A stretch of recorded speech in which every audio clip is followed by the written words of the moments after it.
Sur le volant de l'Audi R, les doigts d'Ethan Blackwood battent une cadence effrénée.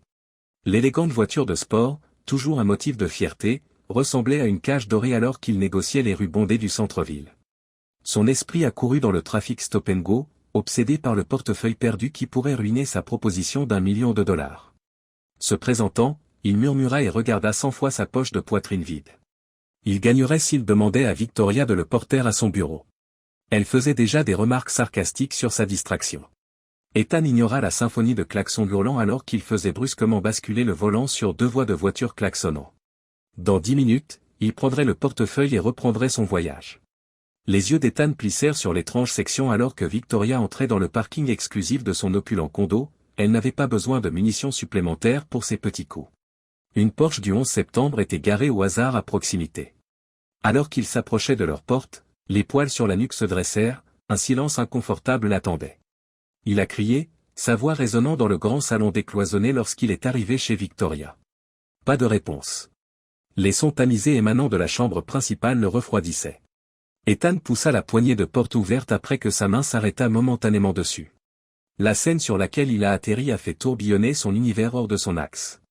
Grand et musclé, un homme torse nu se tenait à côté du lit, boutonnant négligemment son jonc. Ses cheveux noirs étaient ébouriffés. Le visage exquis d'Ethan se tordit sous le choc, et quelque chose qui ressemblait anormalement à une fureur alimentée par l'amusement surgit dans sa poitrine. Il poussa en avant, arrachant l'étranger par le col.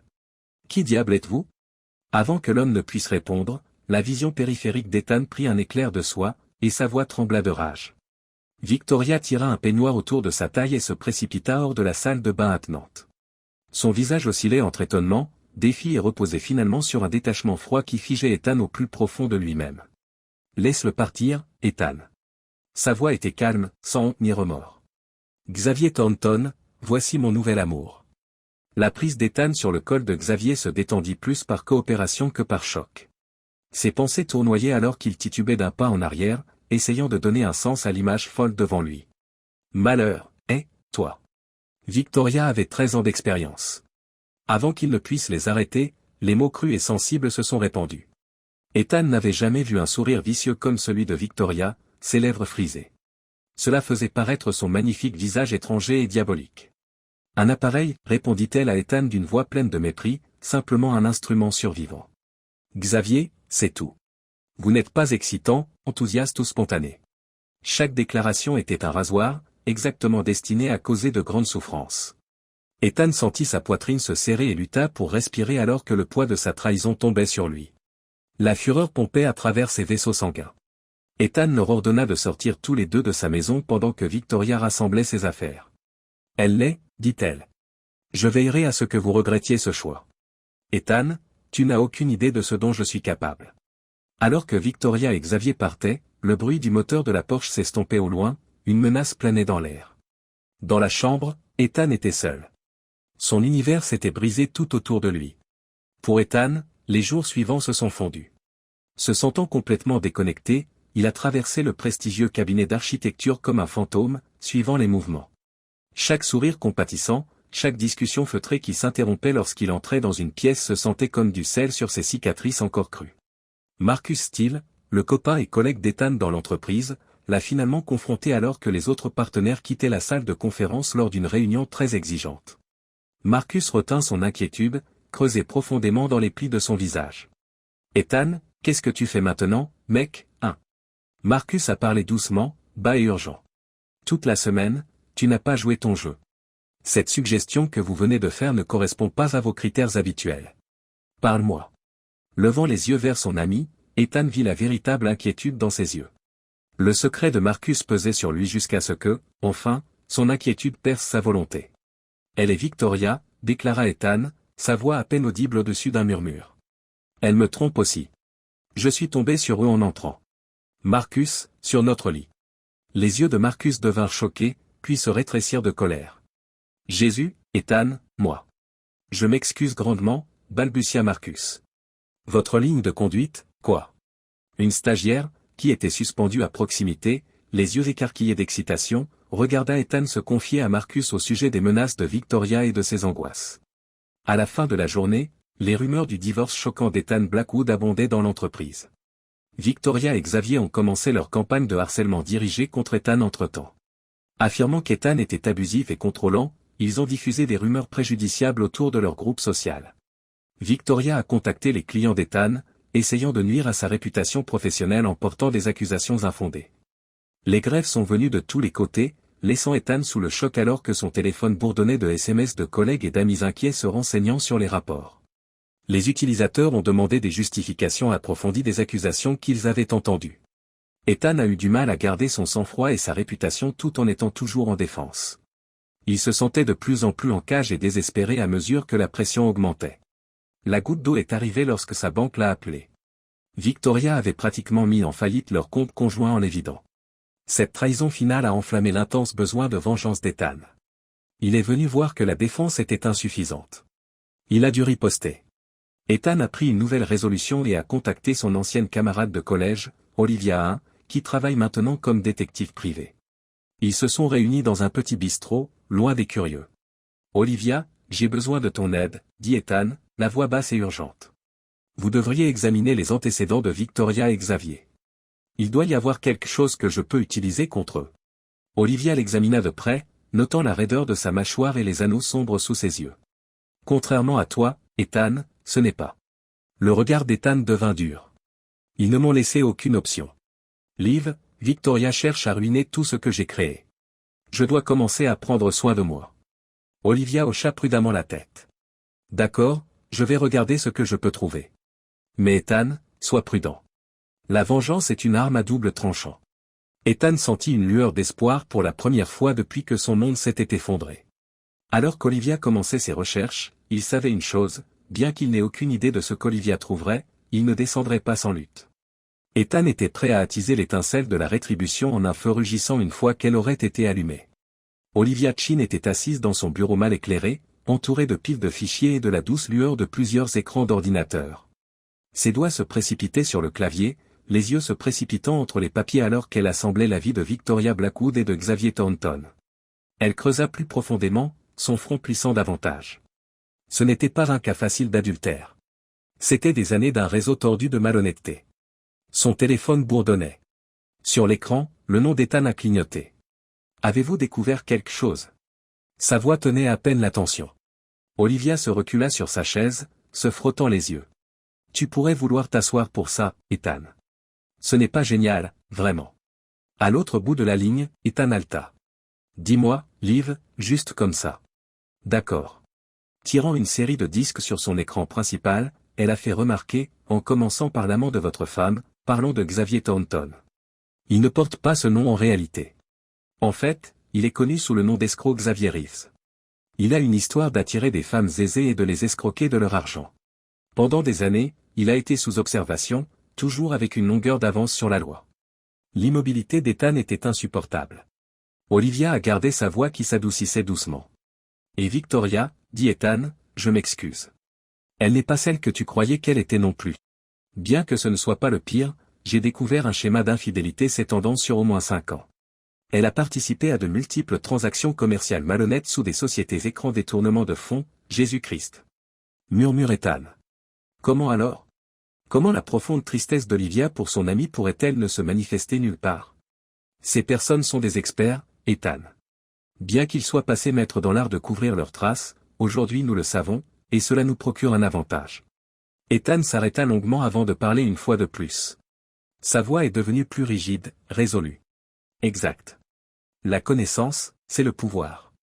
Transmettez-moi tout ce que vous avez. Il est temps pour nous de nous rebeller. L'esprit d'Olivia a couru avec les ramifications alors qu'elle rassemblait ses résultats dans un fichier sûr. Cela allait au-delà du simple soutien d'un ami ces jours-ci. Il travaillait avec des délinquants graves.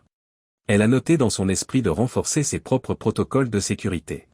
Si Victoria et Xavier apprenaient ses recherches, les choses pourraient aller très vite dans le sud. Ethan était assis dans son appartement un peu délabré, fixant l'écran de l'ordinateur portable pendant que le rapport d'Olivia remplissait page après page de manière dommageable. Chaque nouvelle idée semblait être un coup physique, mais chaque coup aiguisait sa volonté. En fouillant dans ses contacts sur son téléphone, il est tombé sur le nom qu'il cherchait, son parent technologiquement astucieux, Liam Blackwood.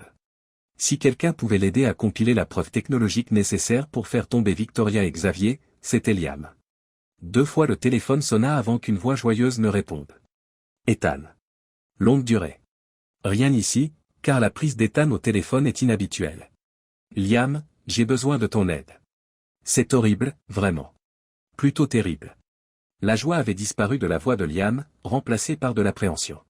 Ethan, qu'est-ce qui se passe? Rien au téléphone ne peut exprimer quoi que ce soit de manière adéquate. Pourriez-vous visiter et apporter votre équipement? Nous avons des fouilles numériques à faire. Il y eut une pause. Puis la voix de Liam est revenue, forte et résolue, je suis en route. Tenez fermement. Quoi que ce soit, nous le ferons travailler ensemble. Ethan sentit un peu d'espoir en raccrochant l'appel. Pour la première fois depuis des semaines, ils avaient une chance de se battre avec les talents d'investigation d'Olivia et les connaissances technologiques de Liam. Xavier et Victoria n'avaient aucune idée de ce qui les attendait. De retour à l'ordinateur portable, il s'est aguerri pour approfondir la double vie de sa femme, des détails organisés. Chaque divulgation attisait sa détermination comme une flamme. Ils étaient intéressés à jouer à des jeux sales.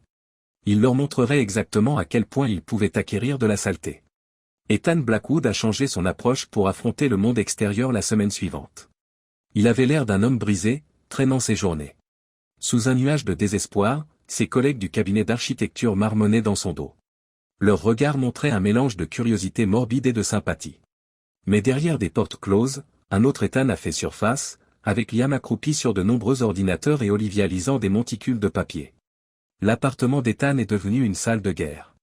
Les lignes de temps, les liens et les tactiques couvraient les murs, tous dirigés vers une fin. Nous devons inciter Victoria et Xavier à un faux sentiment de sécurité afin de pouvoir les traduire en justice, réfléchit Ethan, marchant au ralenti le long du salon. Laissez-les croire qu'ils ont totalement gagné. De son écran, Liam leva les yeux, les sourcils poussés vers l'avant. Vous êtes assez confiant à ce sujet. Ainsi, cela impliquera de compromettre votre réputation en faisant quelques hits. Les dents d'Ethan se sont bloquées. Ma réputation est déjà en ruine, grâce à leur campagne de dénigrement. Cela aide au moins à répondre à un besoin. Olivia hocha respectueusement la tête. C'est une sage décision. S'ils devaient croire que vous êtes vaincu, ils pourraient devenir paresseux. Faites des gaffes, et ainsi, l'opération Broken Man a commencé. Ethan commença à arriver au travail, l'air désordonné, les yeux rougis comme s'il avait bu ou pleuré. Il a manqué les délais, balbutié les présentations et semblait généralement être un homme au bord de l'effondrement total. Les rumeurs autour du lieu de travail se sont intensifiées. Ethan inadéquat, prétendait-il. Il l'a vraiment perdu quand Victoria l'a quitté. Victoria et Xavier, quant à eux, ont célébré leur triomphe apparent. Ils ont été vus en train de parcourir des boutiques chics, des restaurants haut de gamme et des clubs privés, gaspillant l'argent d'Ethan avec un abandon sauvage. Leur rire se répercutait sur la scène sociale. Une fois qu'ils ont montré Ethan, chaque lieu public ressemblait à un autre coup de couteau. Pourtant, Ethan n'était pas aussi endommagé qu'il en avait l'air. Chaque nuit, Liam et Olivia déploient des efforts sans fin, pièce par pièce, développant leur étude de cas. La magie technique de Liam a révélé un fil d'Ariane numérique reliant Victoria et Xavier à leur fraude. Le réseau de contacts d'Olivia a comblé les lacunes et vérifié les données, offrant ainsi des éléments essentiels du puzzle. Ethan a compris qu'ils avaient besoin de victimes supplémentaires pour renforcer leur dossier. Les témoignages pourraient être le dernier clou dans le cercueil des opérations de Victoria et Xavier. Il a commencé à contacter d'autres personnes qui avaient été victimes du couple, avec l'aide d'Olivia. Un nom se détachait parmi les projets, Sofia Alvarez, une ancienne partenaire commerciale de Victoria's. Ethan se souvenait vaguement d'elle lors de cocktails et d'événements caritatifs, toujours légèrement à l'écart des autres, son regard alerte et évaluant. Il aurait toujours supposé qu'elle et Victoria s'étaient simplement disputées. Maintenant, pensa-t-il, le récit était beaucoup plus complexe. La mise en place de la réunion de Sofia s'est avérée difficile. Elle était naturellement méfiante, ayant déjà été déçue par Victoria. La ténacité d'Ethan a payé, cependant, et elle a finalement accepté de le rencontrer dans un petit café à la périphérie de la ville. Sofia est arrivée juste à temps. Son regard était fixe, sa posture raide. Se glissant dans la cabine en face d'Ethan, elle l'examina de près. « Monsieur Blackwood, dit-elle, sa voix froide et contrôlée. Je dois admettre que j'ai été surpris de vous entendre. Que veux-tu spécifiquement de moi ?» Ethan se pencha en avant et parla bas, vérité désespérée.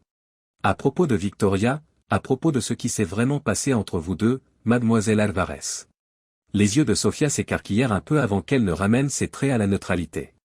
Un flottement de souffrance traversa son visage. Et pourquoi devrais-je explorer les temps passés? Ce qui est fait est de l'histoire ancienne. Glissant un paquet sur la table, Ethan répondit, cela se produit une fois de plus. Victoria et son nouveau compagnon, Xavier, dirigent les mêmes parcelles. Les gens ont déjà souffert sous leurs mains. Jusqu'à ce qu'on les arrête, ils continueront à blesser les autres. La main de Sophia trembla faiblement alors que ses yeux parcouraient les papiers de chaque page alors qu'elle ouvrait le dossier. Elle se ressaisit un peu plus, puis craqua. Elle se tourna finalement vers Ethan, ses yeux brillants de larmes silencieuses. Étais-je le seul à me demander constamment si j'étais simplement faible, stupide, murmura-t-elle. Ethan passe la main de l'autre côté de la table, lui serrant doucement la main. Tu n'étais ni paresseux ni stupide. Sophia, tu étais une victime. Aujourd'hui, vous pouvez aider à faire en sorte qu'il n'y ait plus de victimes. Comment pouvez-vous nous aider? Sophia inspira profondément, redressa les épaules et regarda Ethan une fois de plus. Il vit de l'acier dans son regard. Dites-moi ce que vous devez faire. Ethan ressentit un sentiment de triomphe en quittant le café. La volonté de Sophia de témoigner était assurée. Le piège était enfin posé. Le temps du printemps était proche.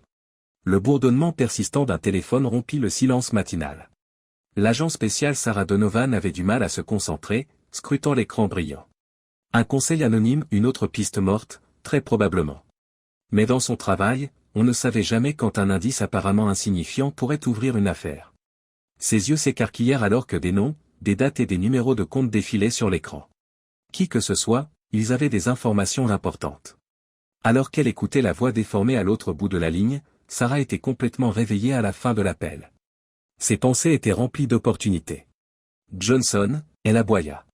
1 heure plus tard, se dirigeant vers le lieu de travail, Ethan a aboyé, j'ai besoin de tout ce que nous avons sur Xavier Reeves, alias Xavier Thornton, et obtenez-moi une liaison SEC. Peut-être qu'on en a un majeur en ce moment de l'autre côté de la ville. Hart a martelé alors qu'Ethan Blackwood était assis dans sa voiture, terminant l'appel. Il a jeté le téléphone brûleur sur le siège passager et a senti le poids dans sa main. Il n'y avait pas de retournement. Il avait maintenant commencé une série d'événements qui le sauveraient ou le ruineraient totalement. Son vrai téléphone bourdonnait. Cette fois, Liam Package a envoyé une note à Sid, des balles dans leur camp. Ethan s'est permis un sourire. Victoria et Xavier ne savaient rien de ce qui allait les frapper. Les jours suivants ont éclaté d'activité. Le personnel du FBI a examiné des documents financiers. Ethan et son groupe avaient méticuleusement planifié, en suivant le fil d'Ariane. En examinant les activités de l'entreprise de Victoria, les enquêteurs de la SEC ont découvert des couches de malhonnêteté et de fraude. Pendant ce temps, Victoria commençait à avoir l'impression que quelque chose n'allait pas. Elle n'aimait pas ça, car son univers bien construit montrait des fissures. Une tranche. Elle traversa son appartement cossu, le téléphone appuyé contre son oreille. Ça ne fait aucune différence ce qu'il faut, a-t-elle grogné dans le récepteur. Découvrez qui s'est penché sur nos affaires et fermez-les rapidement. Mais il était déjà tard. Les tentatives frénétiques de Victoria pour colmater les fuites n'ont fait que mettre en évidence ses activités, car les murs se refermaient déjà. Victoria a fait une gaffe mortelle alors que la souche grandissait. Elle a essayé de faire chanter Ethan avec une preuve inventée de mauvaise conduite lors d'une crise de panique. C'était une ultime tentative de contrôle de la situation, un pari désastreux. Victoria ignorait cependant que Liam avait protégé sans arrêt la présence d'Ethan sur le web. Chaque email, chaque SMS, chaque transaction bancaire, tout cela sauvegardé et vérifié. Sa pauvre tentative de chantage était inutile, sauf pour ajouter une autre accusation à la liste déjà longue de ses transgressions. Ethan a reçu la tentative de chantage de Victoria et a ressenti à la fois de la joie et de l'indignation face à son audace et aux profondeurs de sa trahison. Mais la satisfaction aussi, puisque c'était la dernière pièce du puzzle avec laquelle il l'avait morte au droit. Il a envoyé à Donovan la tentative de chantage avec la preuve de Liam montrant sa fabrication. Il a ensuite reculé et a regardé le marteau tomber. Ethan a bu son café et a fait semblant de vérifier les plans au travail. Tout l'enfer s'est déchaîné. Les notifications de nouvelles ont commencé à apparaître sur son téléphone, il avait donc peu de temps d'attente le lendemain matin, la femme d'affaires notable Victoria Blackwood liée à un effort de fraude à grande échelle. L'escroc Xavier Reeves, parfois connu sous le nom de Thornton, recherché par les enquêtes du FBI SEC. Blackwood Enterprises sous enquête. Regardant avec horreur le visage de Victoria apparaître à la télévision de la salle de pause, les collègues d'Ethan ont afflué. Puis le visage de Xavier est apparu. La voix de la présentatrice de nouvelles semblait dure alors qu'elle donnait de nombreux détails sur les allégations, fraude, détournement de fonds, blanchiment d'argent, etc. Marcus s'est présenté aux côtés d'Ethan, son visage masquant l'anxiété. « Mec, Ethan, à propos de tout ça, le savais-tu » demanda Marcus. Ethan laissa son masque glisser juste un peu. Bien que je n'ai jamais su que cela allait aussi loin, il laissa Marcus entrevoir la souffrance, la fureur et la gratification qu'il ressentait. Mes soupçons, ajouta-t-il doucement. Ethan se faufila dans la salle de bain pendant que ses collègues fredonnaient d'incrédulité et de conjectures. Il s'est isolé dans une stalle, a inhalé profondément et s'est laissé vivre un moment de succès sans phare. Ils en avaient fini avec ça. Victoria et Xavier ont été pris exactement au milieu du piège à ressort. Mais Ethan était assez intelligent pour ne pas fêter ça trop tôt. Cela ne faisait que commencer. Maintenant acculés aux animaux, Victoria et Xavier n'avaient aucune idée de ce qu'ils feraient dans leur tentative de fuir alors qu'il éclaboussait de l'eau sur son visage, se préparant à la frénésie médiatique qui allait suivre. Ethan s'engagea silencieusement. Il verrait cela jusqu'à la conclusion, quels que soient les moyens impliqués. Xavier et Victoria avaient pour but de le ruiner. Ils découvriraient maintenant le sens réel de la destruction. Dans le salon de première classe de l'aéroport international JFK, Xavier Reeves, alias Xavier Thornton, était assis, sa jambe sautant frénétiquement pendant qu'il vérifiait sa montre 10 fois. Ses yeux parcouraient la pièce toutes les quelques minutes, à la recherche de toute indication que ses plans fixés à la hâte allaient exploser. Le téléphone brûleur dans sa poche fredonnait. Il la pêchait avec des mains tremblantes, lisant la note de son contact, FBI état, 10 minutes. Pars tout de suite. Merde, marmonna Xavier en attrapant son bagage à main, repoussant le téléphone dans sa poche. Bien qu'il ne s'attendait pas à ce que les murs bougent aussi rapidement, il savait qu'il se rapprochait. Il aurait dû partir il y a quelques jours, mais la perspective d'un grand score final était trop attrayante pour être refusée. Il se dirigea vers la sortie en se caressant la mâchoire. Il a attrapé un éclair de rouge au bas d'un écran de télévision à proximité. Dernière nouvelle, la célèbre femme d'affaires Victoria Blackwood liée à une escroquerie à grande échelle. Xavier s'arrêta, son sang se refroidissant. Ce n'était qu'une question de temps avant que Victoria ne le livre s'il l'avait. Sa qualité la plus forte avait toujours été l'autopréservation. Un désespoir redoublé le poussa à prendre de la vitesse. Son esprit tournoyait alors qu'il développait une nouvelle voie d'évacuation. Il aurait besoin d'argent, d'une nouvelle identité, peut-être d'un bateau pour passer sous le radar et quitter la nation. Il a dû quitter ce foutu aéroport en premier cependant. Xavier s'est permis un moment d'introspection douloureuse en poussant les portes tourbillonnantes dans la nuit torride de New York. Victoria avait été un outil utilisé vers un but. Rien de plus, une marque pratique avec de nombreuses poches et des liens pratiques. Mais il l'avait laissé écouter la musique toute seule dans sa hâte de couper et de partir. Cela n'avait rien de personnel. Juste des affaires. En ville, Victoria Blackwood a nettoyé le sol de son appartement Penthouse, un verre de scotch tenu dans sa paume manucurée. La télévision retentit en arrière-plan, racontant continuellement sa chute de grâce. Il n'y a aucun moyen de faire ça, marmonna-t-elle, avalant une fois de plus le liquide doré. Je laisse mes traces claires. Nous avons enterré nos traces, mais les preuves tourbillonnant sur l'écran offraient un autre récit. Données bancaires, témoignages et vidéos de surveillance, tout était là, exposé au monde entier. Victoria était confrontée à une terrible réalité alors que son front méticuleusement mis en place s'effondrait. Elle était vraiment seule, pour la première fois de sa vie. Pendant des heures, son téléphone bourdonnait sans cesse.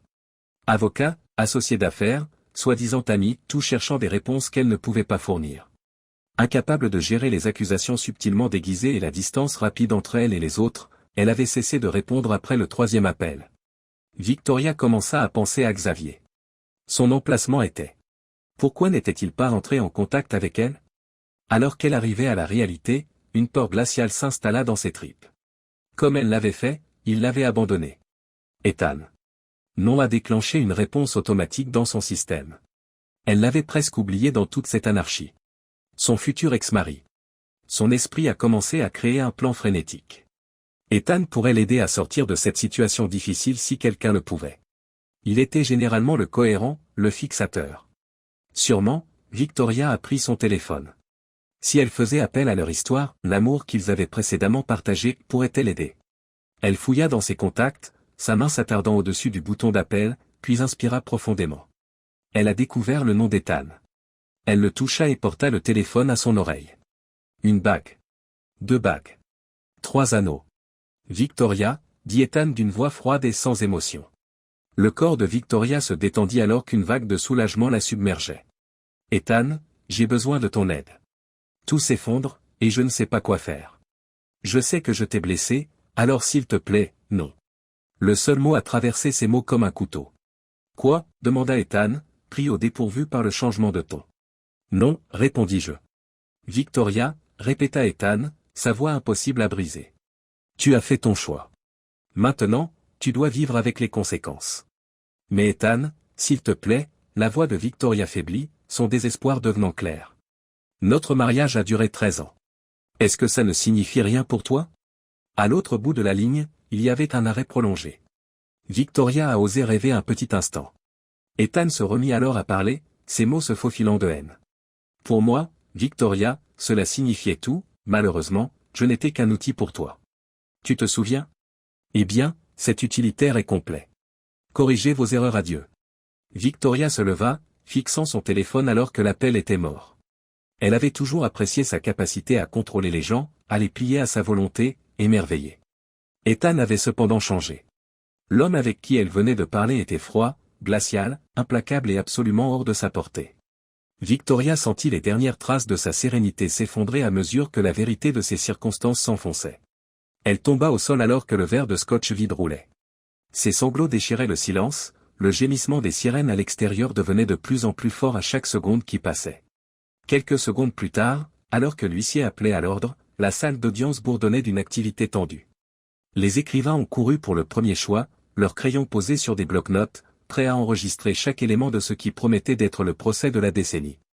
Xavier Reeves et Victoria Blackwood étaient assis côte à côte à la table de la défense, une étude en contraste. Xavier dégageait un désintérêt insouciant et apathique. Sa beauté se cache derrière un masque de mépris ennuyé. Victoria, d'autre part, était une source étroitement enroulée. Ses yeux se précipitèrent frénétiquement dans la pièce et elle polit les rides inexistantes de son beau costume. La chambre est devenue silencieuse lorsque le juge est arrivé et la cour a été convoquée pour une séance. S'approchant du banc, le procureur, une femme d'une cinquantaine d'années aux yeux perçants, a commencé.